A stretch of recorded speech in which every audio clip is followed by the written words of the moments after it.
life causes you to identify your preferences. And when you do, you emanate a vibrational predecessor to manifestation. We've been calling it a rocket of desire. Do you know that you are vibrational beings? Do you understand, or are you beginning to understand the power of your thought? Do you know that the thoughts that you think are carving out passageways? That you are literally making paths toward future manifestations? But the path that you are on right now, while you're feeling whatever emotion you're feeling while you're on this path, is letting you know what the manifestation is going to feel like when you reach it. We've enjoyed this interaction immensely.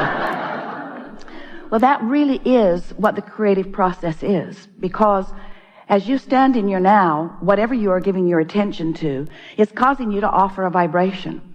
And while most humans do not understand the power of those vibrational offerings, we are wanting you to know that the vibrations that you are offering as a result of the thoughts that you are thinking right now, whether it's remembering something or focusing on something in your now or imagining it, the thought that you have generated with the power of your focus is causing a vibrational movement that is, we're not kidding you at all, carving out a path, a pathway. We call it the path of least resistance. You carve it out by your attention to it. So when you give your attention to something for as little as 17 seconds, there's not much momentum in that thought, not much carving out of that pathway. But once you cross the 17-second mark, now that thought is joined with other thoughts. You could say the momentum increases. And now the thought is more powerful, and the carving out the pathway is more powerful. Maintain that for another 17 seconds, and still more momentum and more powerful carving out of a pathway that is leading you to a potential manifestation. Cross the 68-second mark, which is just 4 times 17. What happens is there is now enough momentum going that you are pretty much committed for now to that train of thought. A belief is just a practiced thought. A belief is just a thought that you think often. So the beliefs that you hold have carved out pathways that make evidence of those beliefs come to you. Most humans say, oh, wait a minute, Abraham, you have it backwards because I saw it and that's why I believed it. And we say, we know it seems like that because there are plenty of things for you to observe. And when you begin to catalog them and pigeonhole them, you come to believing in them. But you are the creator of these pathways. And these pathways are the pathways. That was very clever. To the future manifestations. We want you to realize that you have open pathways to things wanted and not wanted. And we would like to help you to gain creative control of your pathways. We would like you to become a deliberate thinker.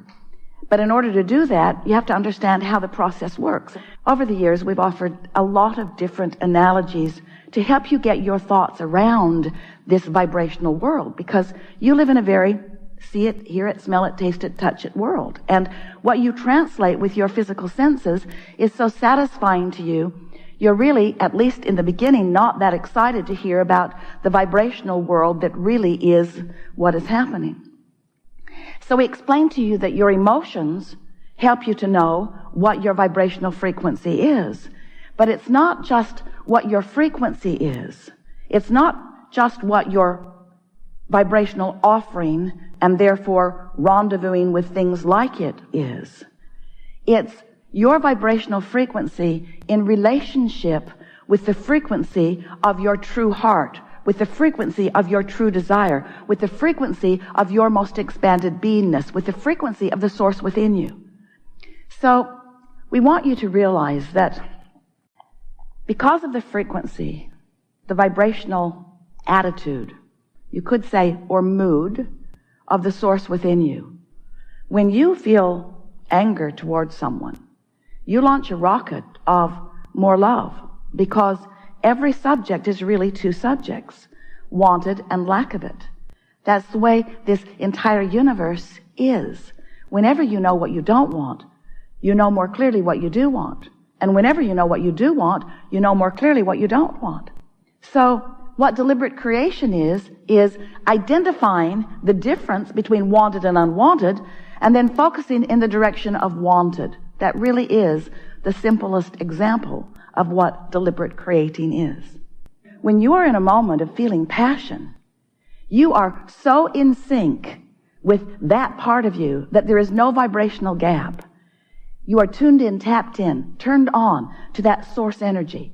And the whole of you is focused in this moment, having this conversation, having this experience. When you feel the emptiness of an emotion like anger or fear or depression, when you feel discouragement or even a lighter negative emotion like overwhelmment, those emotions indicate that you're not in perfect sync with who you are. There is a vibrational variance that you are translating through your emotional center. That's how you can most know the existence of that larger part of you. And you're in this moment vibrational relationship with that larger part of you. So we want you to know that once you accept that that part of you exists, and once you begin to pay attention to the way you feel, now you have deliberate creative control of your own experience. Now you can, we're not kidding you at all. Now you can have deliberate control of your own experience. Expansion is happening. Your own expansion is happening. Not for expansion of the universe are we delighted about your willingness to understand this, but for the deliberateness of capturing your own moment by moment joyous experience. It's supposed to feel good to you. You're supposed to vacillate between something that's really fun and something that's interesting, something that's fascinating, something that calls you. In other words, not one of you said, I'll go forth and I'll be the one who suffers. I'll go forth and I'll stir it up and I will deliberately hold myself in vibrational resistance to my own expansion. And so I'll have a lot of struggle and a lot of pain and a lot of grief. And when others look at me, they'll feel better about their lives. None of you said that. What you said was, I'll go forth and I'll come to new awarenesses and I'll feel the vibrational difference in the newness, but I'll find a way to focus until I make it my own vibration. And when I do, then manifestation will come as demonstration, as actualization, as manifestation of the thought that I've been holding. But it's not just the manifestations that are your indicator. It's not just those vivid demonstrations that we want you to focus on.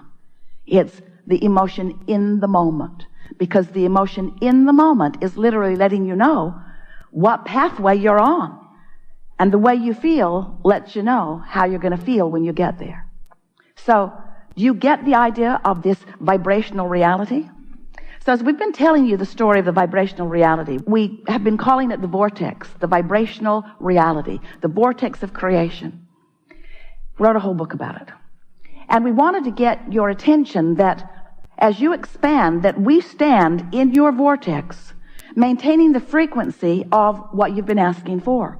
But today we want to remind you that every thought you think is causing a vibrational version to be created. In other words, you've got vibrational versions of wanted and unwanted.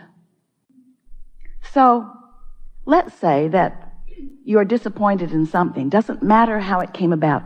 Maybe somebody told you something, maybe you observed something, but you're feeling disappointed about it. And as you begin to feel that disappointment, you've got 17 seconds to head it off. Esther said to a friend the other day, there's something I need to tell you and I've only got 17 seconds to do it in. So listen up. You've been saying to us for a while something that sounds a little bit like, Abraham, I've jumped out of an airplane. I have no parachute. What do you think I should do now? And we say, hang on, it'll be over in a little bit. Because there's a momentum that is underway that there is not a likely action that you're going to find that's going to change the direction of your free fall.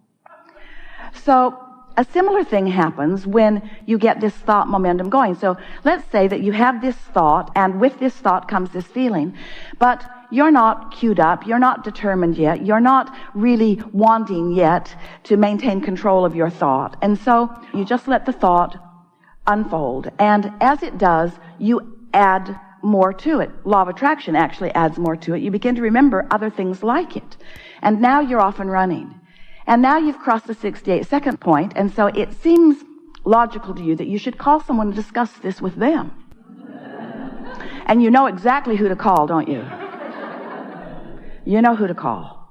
So you call that person who lets you vent and who often has insightful, equal things to say in return. So now you've really got good momentum going on this unwanted thing. We just want to point out to you that that's what carving that pathway is. Been telling the story of some pipes in Texas that help a pond function. Some pipes draw water out into a filter, and then other pipes allow the water to go back in. It's the filtering process for this pond. The pond got all cloudy because some of the pipes were clogged. And we say they were clogged from neglect. So we want to say to you that you've got some clogged pipes about things that you want because you don't think about the things you want. And you've got some open pipes about things you don't want because you give it a lot of attention. So we're suggesting that you let the pipes that lead where you don't want to go just clog up from neglect while you open the pipes to things you do want with your thought. Don't you like the picture of that? The other day, Esther was visiting with a friend, and they had such a synergy going, so much good momentum going. The words that they were saying, it felt so good. Energy was running all through Esther's body, and it occurred to her, this feeling of this energy running, by the time there's enough momentum going, it was way more than 68 seconds. It was a minute or 2 or 3 or 4 or 5 or 10 or 15 or 20. It had been many minutes of staying in this high-flying good feeling. And it occurred to Esther, can you imagine what we are doing with those pipes? If it feels like this in our body, where's this energy going? It's going outward into the universe. It's opening pathways. It's opening pathways between where I stand and where I want to be. Pathways that law of attraction will cause rendezvous all day, every day. So, there is a momentum to your thought. A momentum to your thought that causes the pipelines to be open. Pretty simple concept, isn't it? I'm going to open the pathways to things I want by talking about them in a way that feels good to me when I speak about them. And I'm going to let those pipelines that are leading to things I don't want just close up from neglect. And it is our promise to you that through those pipelines, through those vibrational pipelines, will come all manner of things to surprise and delight you. First thing that comes is emotion. Emotion is the first manifestation. We want to call emotion a manifestation. What could be realer than that feeling of love, or that feeling of appreciation, or that feeling of passion, or that feeling of worthiness, or eagerness, or clarity? What could be a more tactile, visceral demonstration or manifestation than the emotion that is rippling through your body? Are you willing to call it a manifestation? We don't care. We're calling it a manifestation. Emotion is the first manifestation that lets you know the direction of your thought. And it won't show up immediately. You have to be sensitive to it. In other words, if you wait until the momentum's really going before you recognize it, now it's harder to stop. Imagine being in San Francisco, your car's perched on the top of the hill. And just to demonstrate to yourself what momentum is, you bump it a little from behind.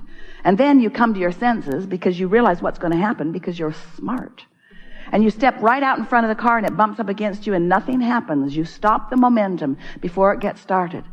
But what if you were waiting at the bottom of the hill for that car? You have a different feeling about momentum at the bottom of the hill, don't you?